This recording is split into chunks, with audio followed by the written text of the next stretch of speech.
Mummy હું નીકળું office માટે. હા સારું હો બેટા.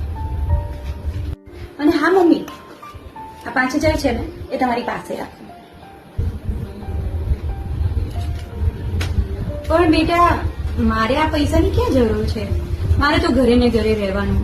મારે ક્યાં જરૂર પડવાની? વસ્તુ તો બધું તમે લાવતા હોવ છો. મારે ઘરે શું પૈસાની જરૂર પડે? મારે નથી જોઈતા આ બેટા, લે રાખ તારી પાસે.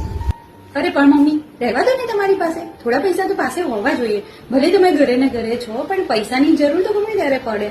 અને જો કદાચ અમે કોઈ ઘરે ના હોય ને તમને કઈ વસ્તુ ખાવાની ઈચ્છા થઈ, કે અચાનક સોસાયટીમાં કઈ એવી વસ્તુ આવી ગઈ જે તમને ખરીદવાની ઈચ્છા થઈ, તો તમારે અમારી રાહ ના જોવી પડે. તમારી પાસે હશે તો તમે લઈ શકશો ને. અરે પણ બેટા શું જરૂર છે? અને મમ્મી તમે અમારા માટે ઘણું કર્યું છે, હવે અમને પણ મોકો આપો કે અમે તમારા માટે કંઈક કરી શકીએ. રાખો તમારી પાસે.